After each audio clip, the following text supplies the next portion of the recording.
So guys, आज के इस वीडियो के अंदर हम बात करने वाले हैं हेनरिक इब्सन के एक बहुत ही अच्छे प्ले के बारे में जिसका नाम है डॉल्स हाउस। अभी जो हेनरिक इब्सन है ये नॉर्वे से हैं और इनका ये जो ड्रामा है ये भी नॉर्वेजियन टोन में लिखा गया है। तो अभी आपको पता ही है कि नॉर्वे एक बहुत हैप्पी कंट्री है, लेकिन 1879 में नॉर्वे की हालत क्या थी उसके बारे में यहाँ पे बताया गया है इस प्ले के अंदर। और स्पेशली जो औरतें थी उनकी हालत कैसी थी। और ये जो ड्रामा है ये फेमिनिज्म पे बेस्ड है, यानी कि औरतों के राइट्स के ऊपर, औरतों को क्या क्या हक होने चाहिए, क्या क्या हक उन्हें मिलने चाहिए, उन सब चीज़ों के ऊपर ये जो ड्रामा है ये बेस्ड है। बहुत अच्छा, बहुत इंटरेस्टिंग ड्रामा है। तो घबराइए मत कि फेमिनिज्म होगा तो वो चीज़ें होंगी, ऐसा कुछ नहीं है। एक अच्छी सी स्टोरी है। तो मैं आपको थोड़ा सा हेनरिक इब्सन के बारे में बता देती हूँ। तो हेनरिक इब्सन का जो बर्थ है वो हुआ था 20 मार्च 1828 में। हेनरिक इब्सन बहुत अच्छे राइटर रहे हैं। हेनरिक इब्सन जो है एक रिच फैमिली में पैदा हुए थे, लेकिन समय के साथ चलते चलते जो इनके फादर थे उनका बिजनेस जो है थोड़ा सा लॉस में चला जाता है, जिसकी वजह से वो शराब पीने लग जाते हैं, ड्रिंक करने लग जाते हैं। और जो भी उनके बिजनेस की फ्रस्ट्रेशन होती थी, बिजनेस का गुस्सा होता था, वो सारा का सारा अपनी फैमिली पे, अपने बच्चों पे उतारा करते थे। और माना जाता है कि कहीं ना कहीं हेनरिक इब्सन ने इन सब चीज़ों को देखते हुए ही ड्रामाज लिखने शुरू करे थे। तो जब वो 15 साल के थे तब उन्होंने ड्रामाज लिखने शुरू करे।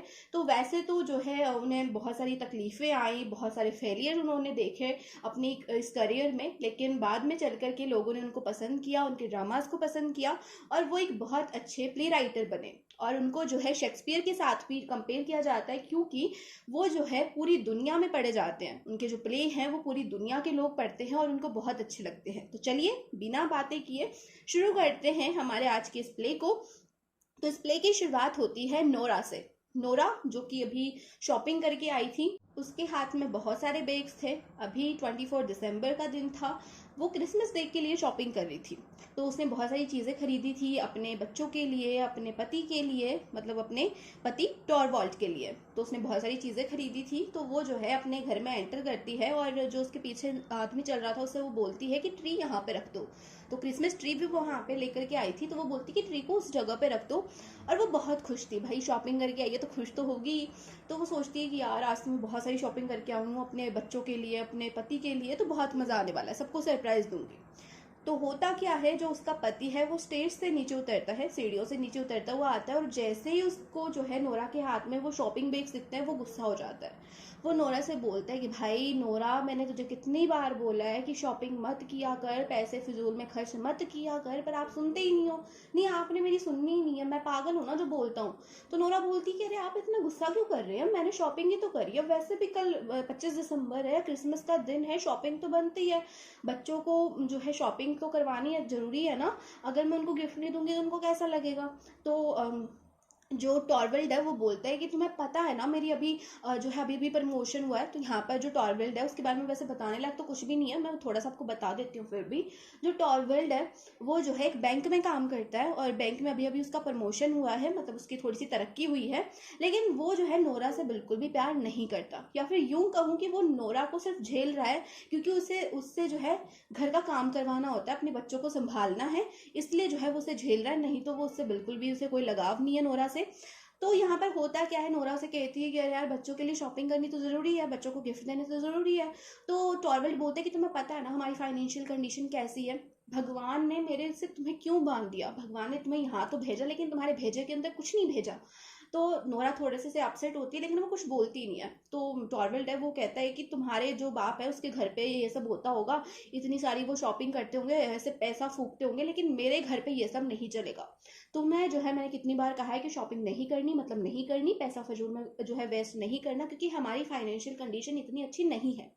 तो नोरा बोलती है कि यार अब तो तुम्हारा प्रमोशन भी हो गया है। तो वो बोलते हैं कि अभी मेरे हाथ में पैसे नहीं आया, प्रमोशन ही हुआ है, प्रमोशन लेटर आया है, पैसे नहीं आया अभी मेरे हाथ में। इनफैक्ट मेरी जो पिछले मंथ की सैलरी है वो भी ड्यू चल रही है, अभी उसका भी जो चेक है वो रिजेक्ट हो गया है, मेरे पास पैसे है नहीं और तुम फिजूल में खर्चा करती रहती हो। तो नोरा बात को खत्म करने के लिए बोलती है कि अच्छा ठीक है बाबा, आज मैंने ये शॉपिंग कर ली है, इसके बाद मैं शॉपिंग नहीं करूंगी। तो यहाँ पे बात खत्म हो जाती है। अब होता क्या है, नोरा जो है अपने ड्राइंग रूम में सोफे पे बैठी होती है कि तभी एक शख्स जो है उनके घर पे आता है। उसका नाम था डॉक्टर रैंक। ये जो है जो टॉरवेल्ड था उसका बहुत अच्छा दोस्त था। तो जैसे डॉक्टर रैंक घर पे आता है, टॉरवेल्ड उसे लेने के लिए नीचे आता है और वो दोनों जो है जो टॉरवेल्ड का स्टडी रूम था वहाँ पर जाके बातें करने लगते हैं। तो नोरा जो है अभी भी ड्राइंग रूम में बैठी हुई थी सोफे के ऊपर कि तभी जो है एक बेल बजती है। तो नोरा गेट खोलती है। तो जैसे ही वो देखती है तो एक लेडी वहाँ पे खड़ी थी, एक औरत वहाँ पे खड़ी थी। तो नोरा एकदम से उसे देख करके पहचानती नहीं है। फिर थोड़ी देर वो देखती रहती है, उसको घूरती रहती है। फिर उसको याद आता है कि अरे आप तो मिसेस लिंडे हो। तो वो बोलती है कि हाँ। तो वो कहती है कि आइए बैठिए यहाँ पे। तो वो सोफे पे बैठ जाती हैं दोनों लेडीज। अब मिसेस लिंडे जो है नोरा से बातें करने लगती है। वो नोरा, अभी ये जो मिसेस लिंडे है ये नोरा की बहुत अच्छी दोस्त है, बचपन की बहुत बेस्ट फ्रेंड है। मतलब 8 साल बाद ये यहाँ पे मिले हैं। तो भाई आपको पता ही है 8 साल बाद में अगर कोई फ्रेंड आपसे मिलता है तो कितनी खुशी होती है। तो यहाँ पर जो नोरा है वो बहुत खुश है। तो मिसेस लिंडे उसे अपने बारे में बताती है। वो बोलती है कि और नोरा तुम्हारा तो सही चल रहा है। तो नोरा बोलती है कि हाँ सही चल रहा है, तुम्हारा कैसे चल रहा है। तो बोलती है कि मैं भी ठीक हूँ।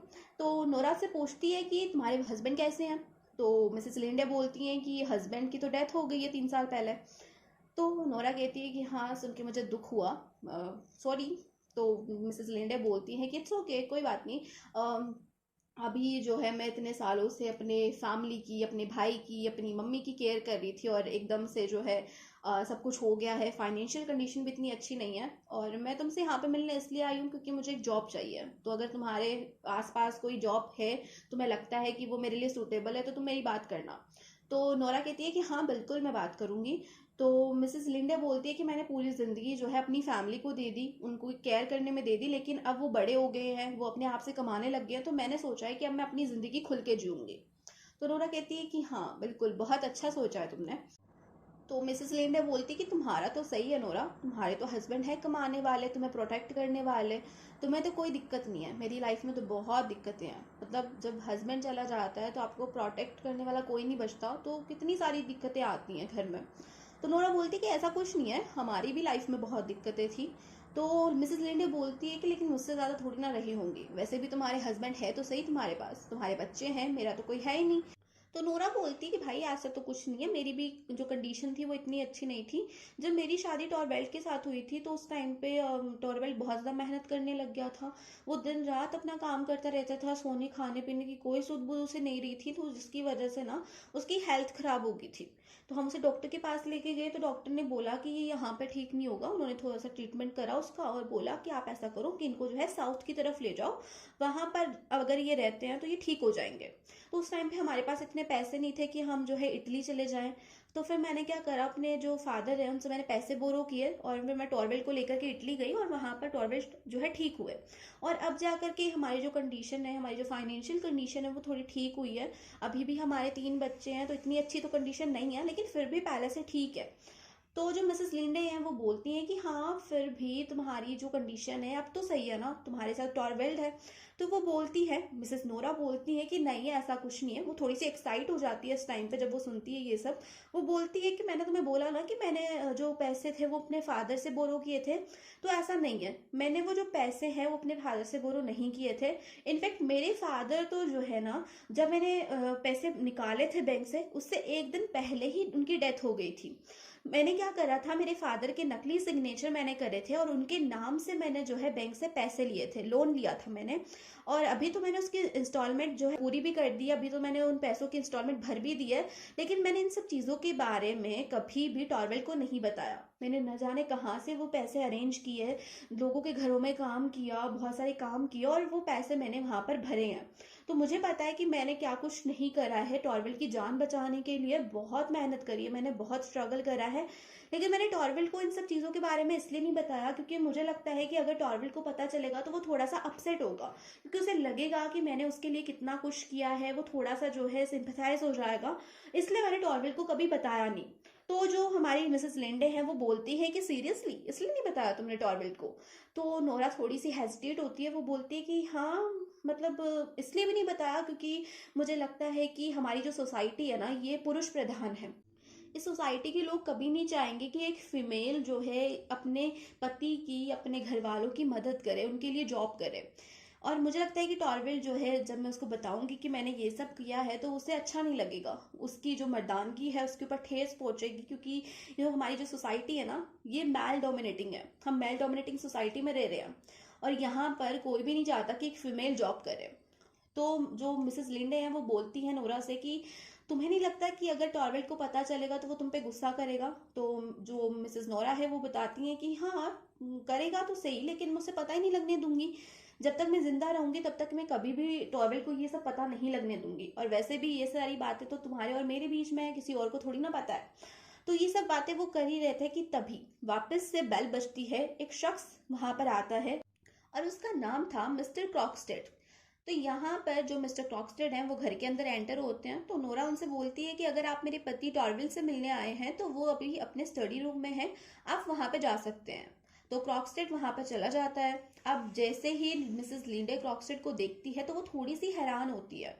तो वो नोरा से पूछती है कि नोरा, ये शख्स यहाँ पे? तो नोरा बताती है कि हाँ, ये मेरे पति के बेस्ट फ्रेंड हैं, या फिर मैं यूँ कहूँ कि मेरे पति और ये दोनों बचपन से साथ में हैं, और मैंने तुम्हें बताया था ना कि मेरे पति का अभी अभी प्रमोशन हुआ है किसी बैंक में, तो उसी बैंक में ये भी काम करते हैं, यानी कि मेरे पति और ये दोनों ही कलीग्स हैं। और ये जो है ना बेचारे, इनकी पत्नी की डेथ हो गई है और इनके बहुत सारे बच्चे हैं जिनको ये अकेले संभालते हैं, तो बहुत दुखी हैं बेचारे। तो जो मिसेस लिंडे हैं वो बोलती है कि हाँ, पहले से बहुत चेंज हो गया है ये। तो जो नोरा है वो पूछती है कि आप इसे जानते हैं? तो मिसेस लिंडे बोलती है कि हाँ, पहले जानती थी, अभी इसकी इतनी ज़्यादा ज़रूरत नहीं है। तो जो मिसेस नोरा है और जो मिसेस लिंडे हैं वो बात करने लगती हैं, और उधर से ही थोड़ी देर बाद में ही टॉरवेल्ड और उसके दोनों दोस्त वहां पर आते हैं। टॉरवेल्ड अपने दोनों दोस्तों को गुड बाय कहता है और दोनों ही दोस्त अपने अपने घर पर चले जाते हैं। फिर टॉरवेल्ड नोरा के पास आता है। तो मिसेस लिंडे बोलती है कि अच्छा ठीक है नोरा, फिर मैं भी चलती हूँ, तुम मेरे बारे में अपने पति से बात करना। तो नोरा बोलती है कि एक सेकंड रुको तो सही मिसेस लिंडे। फिर वो अपने पति को बोलती है कि ये देखो, ये मेरी बचपन की बेस्ट फ्रेंड है मिसेस लिंडे, और मिसेस लिंडे ये मेरे पति हैं टॉरवेल्ड। तो टॉरवेल्ड बोलते हैं कि हाय। तो मिसेस लिंडे बोलती है कि हाय। तो वो पूछता है कि आप क्या बात कर रहे थे, मतलब आपके बारे में क्या बात करनी थी? तो वो बोलती है कि हम, मुझे एक जॉब की ज़रूरत है, और अगर आपकी नज़र में कोई जॉब हो या फिर आपकी जहाँ पर आप काम करते हो वहाँ पे कोई जॉब हो तो आप मुझे ज़रूर से बताइएगा, मुझे बहुत ज़्यादा ज़रूरत है जॉब की। तो टॉरवेल्ड बोलते हैं कि ठीक है, मैं बताऊंगा। तो नोरा बोलती है कि हाँ प्लीज़ बताइएगा, इनको बहुत ज़्यादा ज़रूरत है। तो ऐसा कहकर के जो है मिसेस लिंडे गुड बाय कहती हैं और वो वहाँ से चली जाती हैं। अब थोड़ी देर बाद में जो हमारी नोरा है वो सोफे पे बैठी हुई थी कि तभी नोरा की मेड वहां पर आती है नोरा के बच्चों को लेकर के। तो नोरा अपने बच्चों के साथ खेलने लगती है, मेड वहां से चली जाती है। थोड़ी देर बाद में एक शख्स वापस से नोरा के पास आता है। नोरा पीछे मुड़ के देखती है तो वो था क्रॉक्सटेड। क्रॉक्सटेड को देखते ही नोरा डर जाती है। वो क्रॉक्सटेड को बोलती है कि अभी टॉरवेल यहाँ पे नहीं है, वो बाहर गए हुए हैं, तो अगर आपको उनसे बात करनी है तो आप बाद में आइएगा। तो क्रॉक्सटेड बोलता है कि मुझे टॉरवेल से बात नहीं करनी, मुझे तुमसे बात करनी है। तो नोरा बोलती है कि मुझसे मुझसे क्या बात करनी है तुम्हें? तो बोलता है कि मुझे तुम्ही से बात करनी है, तो अगर थोड़ी सी प्राइवेसी मिल जाए तो अच्छा होगा। तो नोरा अपनी मेड को बुलाती है और उसे बोलती है कि बच्चों को यहाँ से ले जाओ। फिर मेड बच्चों को ले जाती है। नोरा और जो क्रॉक्सटेड है वो बात कर रहे होते हैं। क्रॉक्सटेड नोरा को बताता है कि तुम्हारा जो पति है ना, न जाने उसे क्या हो गया है, पहले तो मेरे साथ बहुत अच्छे से बात करता था, आजकल उसका दिमाग खराब हो गया, मेरे से ढंग से बात नहीं करता। तो नोरा बोलती है कि तो इसमें मैं क्या कर सकती हूँ, ये तुम्हारी दोनों के बीच की बात है, तो मुझे क्यों बता रहे हो? तो क्रॉक्सटेड बोलता है कि तुम्हारा जो पति है ना, मेरी जॉब खाने के पीछे पड़ा है, वो मेरी जॉब छुड़वाना चाहता है, तो तुम उसे समझाओ। तो नोरा बोलती कि मैं क्यों उसे समझाऊं, इनफैक्ट तुम दोनों बेस्ट फ्रेंड्स हो, तुम अपनी बात अपने तक रखो, और ये बात तो वैसे भी बैंक की है, मैं बैंक की बातों में क्यों दखल दूं? तो क्रॉक्सिट बोलता है कि तुम्हें दखल देना पड़ेगा, तुम्हें अपने पति को समझाना पड़ेगा, नहीं तो अच्छा नहीं होगा। तो नोरा बोलती है कि अच्छा नहीं होगा का क्या मतलब है? तो क्रॉक्सिट बोलता है कि मैं जो तुम्हारा सीक्रेट है ना वो सबको बता दूंगा। नोरा बहुत ज्यादा हैरानी से पूछती है कौन सा सीक्रेट? क्रॉक्सटेड बोलता है वही सीक्रेट जो तुमने पूरी दुनिया से छुपाया हुआ है। नोरा कहती है कि ऐसा तो कोई सीक्रेट नहीं है मेरे पास। तो क्रॉक्सटेड बोलता है कि अच्छा कोई सीक्रेट नहीं है, तुम्हारे फादर वाली बात, वो जो साइन तुमने नकली साइन करा था तुम्हारे फादर के नाम से, और तुमने जो है टॉरवेल के लिए जो है पैसे लिए थे, बोरो किए थे बैंक से, और तुमने उनकी इंस्टॉलमेंट भी चुका दी है, वो भी इधर उधर काम करके, और टॉरवेल को इन सब चीज़ों के बारे में पता भी नहीं है। तो अगर मैं टॉरवेल को बता दूं तो तुम्हारा क्या होगा, ये तो तुम्हें अच्छे से पता है, मुझे बताने की जरूरत नहीं है। तो मिसेस नोरा बोलती है कि ठीक है, मैं कोशिश करूंगी। तो क्रॉक्सटेड बोलता है कि हाँ, ये अच्छा है तुम्हारे लिए, कोशिश करती रहो, नहीं तो फिर अगर मैंने कोशिश की तो तुम्हारा क्या होगा ये तुम जानती हो। ऐसा कहकर के क्रॉकस्टेड वहां से चला जाता है। अब जो नोरा है वो अपने पति के पास आती है, वो उससे बोलती है कि क्रॉकस्टेड की नौकरी मत छीनो। तो जो टॉरवॉयड है वो बोलते हैं कि क्यों क्यों ना छीनूं, वैसे भी वो बहुत मक्कार आदमी है, उसकी हरकतें अच्छी नहीं है, वैसे भी उसकी जॉब तो जानी है, मैं इसमें कुछ नहीं कर सकता और मुझे इस बारे में बात भी नहीं करनी। ऐसा कहकर के वो नोरा की बात को टाल देता है। अब वापस से क्रॉकस्टेड वहां पे आता है। क्रॉकस्टेड उससे बोलता है कि तुमने जो है मेरे साथ अच्छा नहीं किया, मैंने तुम्हें वार्न किया था कि अपने पति से बात करो, उसे समझाओ, लेकिन तुमने उसे नहीं समझाया। तो अब मैं तुम्हारे पति को लेटर लिख चुका हूँ, उसमें मैंने तुम्हारी सारी सच्चाइयां लिख दी हैं, सारे सबूत मैंने उसके साथ डाल दिए हैं। अब तुम्हारा जो होगा उसकी जिम्मेदार तुम खुद होगी। ऐसा कहकर कि वो वहां से चला जाता है। अभी जो नोरा है वो बहुत परेशान है। अभी इस टाइम पे जो है वो सोच रही है कि कैसे जो है अपने पति से उस लेटर को छुपाया जाए, कि तभी मिसेस लेंडे वहां पे आती हैं। वो जो है नोरा से पूछती है कि क्या बात है नोरा, तुम बहुत परेशान लग रही हो। तो नोरा बोलती है कि मेरा ये जो सीक्रेट है, जो कि मैंने इतने दिनों से छुपा कर रखा था टॉरवेल्ट से, वो अब उसे पता लगने वाला है। तो जो लिंडे है वो पूछती है कैसे पता लगने वाला है, किसने बताया। तो जो नोरा है वो बताती है कि वो जो क्रॉकस्टेड है उसको मेरे बारे में सब पता है, और उसने जो है मेरे पति टॉरवेल्ट को जो है लेटर लिख दिया है। अब तक तो मेरे पति ने वो लेटर पढ़ भी लिया होगा। तो मिसेस लिंडे बोलती है कि तुम चिंता मत करो, मैं ऐसा करती हूँ, मैं क्रॉकस्टेड को समझाती हूँ। तो मिसेस लिंडे जो है क्रॉकस्टेड के पास जाने वाली थी कि तभी नोरा जो है उसे रोकती है और उसे बोलती है कि इसकी कोई जरूरत नहीं है, वैसे भी अब तो मेरे पति उस लेटर को पढ़ ही लेंगे। तो मिसेस लिंडे बोलती है कि तुम टेंशन मत लो, सब कुछ ठीक हो जाएगा। अब दूसरी तरफ मिसेस लिंडे जो है वो क्रॉकस्टेड के पास जाती हैं और वो क्रॉकस्टेड से बोलती हैं कि तुम ऐसा करो, तुम जो तुमने नोरा के पति को लेटर लिखा है उसको चेंज कर दो। तो क्रॉकस्टेड बोलता है कि ऐसा मैं क्यों करूं। तो मिसेस लिंडे बोलती है कि देखो, तुम्हारी जॉब जाने वाली है, लेकिन मैंने जो है जो मिसेस नोरा है उनके पति से बात की है, और जल्द ही वो मुझे अपनी कंपनी में या फिर अपने बैंक में जॉब दिलवा देंगे। उसके बाद में मैं तुमसे शादी कर लूंगी, तो जॉब चाहे मैं करूं चाहे तुम करो, बात तो एक ही है, तुम्हें तो वैसे भी पैसे से मतलब है। तो क्रॉकस्टेड को ये बात अच्छी लगती है। उसने सोचा कि भाई सौदा तो ठीक है, अगर मैं इसे शादी कर लेता हूँ तो पैसा तो घर पे ही आएगा। तो वो बोलते हैं कि ठीक है। तो जो लिंडे है वो बोलती है कि मैं तुमसे शादी एक ही शर्त पे करूंगी, अगर तुम नोरा के पति को ये लिखो कि तुमने जो है गलती करी है, तुमने नोरा को ब्लैकमेल करा है और तुम नोरा से माफी मांगो, इसी शर्त पे मैं तुमसे शादी करूंगी। तो क्रॉकस्टेड जो है एक लेटर लिखता है, नोरा से वो माफी मांगता है। अब होता क्या है, टॉरवेल के हाथ में वो लेटर लग जाता है। नोरा ने बहुत मेहनत करी कि वो उस लेटर को टॉरवेल तक ना पहुंचने दे, लेकिन फिर भी टॉरवेल के हाथ वो लेटर लग जाता है। नोरा की फूटी किस्मत। अब टॉरवेल जैसे ही उस लेटर को पढ़ता है वो जो है नोरा पे भड़क पड़ता है। वो बोलते हैं कि तुम्हें अक्ल वक्ल नहीं है, तुमने ये सब क्या करा है, तुमने मुझसे पूछा नहीं, तुम्हारी हिम्मत कैसे हुई मेरे ऊपर ये पैसे खर्च करने की जो तुम्हारी कमाई के हैं, मैं चाहे मर जाता लेकिन मुझे तुम्हारे ये पैसे नहीं चाहिए थे, तुमने ये सब क्यों किया। तो जो नोरा है वो चुपचाप खड़ी रहती है। जो टॉरवेल्ट है वो उसे बहुत ज्यादा सुनाता है, बहुत ज्यादा स्कॉल्ड करता है, वो उसको गालियां देने लगता है, बहुत कुछ कहता है। तो वैसे तो नोरा जो है उसकी सुनती रहती थी, सारे दिन जो है वो कुछ ना कुछ बोलता रहता था, उसके ऊपर भड़कता रहता था, लेकिन आज नोरा को थोड़ा ज्यादा बुरा लग रहा था। कि तभी वहां पे मेड आती है और वो एक दूसरा लेटर जो है टॉरवेल के हाथ में पकड़ाती है। वो लेटर भी क्रॉकस्टेड का ही था। उसमें जो है क्रॉकस्टेड ने लिखा था कि Nora I am really sorry, मैंने तुम्हें ब्लैकमेल करा। तो यहाँ पर जैसे ही मिस्टर टॉरवेल को पता चलता है कि ये सब हुआ था, तो वो बोलता है कि अच्छा ठीक है, मैंने तुम्हें माफ किया। तो नोरा बोलती है कि मिस्टर तुम होते कौन हो मुझे माफ करने वाले। तो टॉरवेल बोलता है कि तुम्हारे पंख ज्यादा नहीं हो रहे, जबान ज्यादा नहीं चल रही तुम्हारी। मिसेस नोरा बोलती है कि जुबान तो अभी तक चुप थी, आज बोलना शुरू किया है, और आज जब मैं बोलना शुरू कर चुकी हूँ तो अब मैं बंद नहीं होंगी।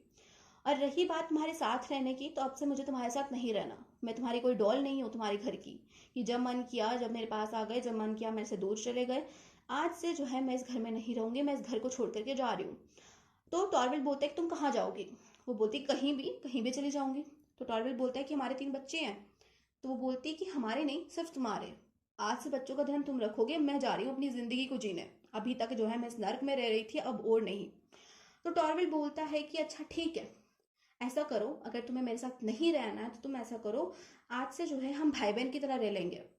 अलग टॉपी बाज इंसान है भाई, ये बहुत खराब है, बहुत लिचड़ आदमी है ये।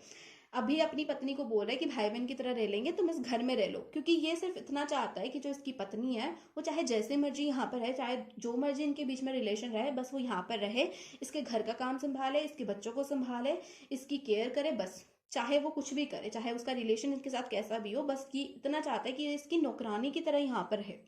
तो नोरा बोलती है कि तुम जो है ना कभी नहीं सुधरोगे, मैंने तुम्हारे लिए जितना भी किया वो बहुत था, अब मैं तुम्हारे लिए कुछ नहीं कर सकती। और रही बात तुम्हारे घर में रहने की, तो वो तो मैं कभी नहीं रहूंगी, क्योंकि मैं तुम्हारे घर की डॉल नहीं हूँ कि जब मन किया, जब मैं ऐसा ढंग से बात कर ली और जब मन किया मेरे को जो है गालियां निकालती। जा रही हूँ मैं इस घर को छोड़ के। और यहीं पर आपका जो प्ले है वो कंप्लीट होता है। होप सो आपको मेरा एक्सप्लेनेशन अच्छा लगा होगा। अगर वीडियो अच्छी लगी है तो वीडियो को लाइक, चैनल को सब्सक्राइब और अपने फ्रेंड्स के साथ शेयर कर देना। तो चलिए मिलते हैं नेक्स्ट वीडियो में। एक और बात, अगर आप ऐसी ही और वीडियोस देखना चाहते हैं तो जाइए फटाफट से मेरे चैनल पर इंग्लिश लिटरेचर के नाम से प्लेलिस्ट बनी हुई है, उसके अंदर आपको ऐसी ही और वीडियोस मिल जाएंगी। साथ ही अगर आप किसी और पोइम, किसी और स्टोरी का एक्सप्लेनेशन मेरी आवाज में चाहते हैं तो आप मुझे कॉमेंट सेक्शन में उस कहानी का नाम कॉमेंट कर सकते हैं, मैं उसके ऊपर जरूर से वीडियो बनाऊंगी। तो चलिए मिलते हैं नेक्स्ट वीडियो में, तब तक के लिए bye bye, take care, keep watching, keep learning.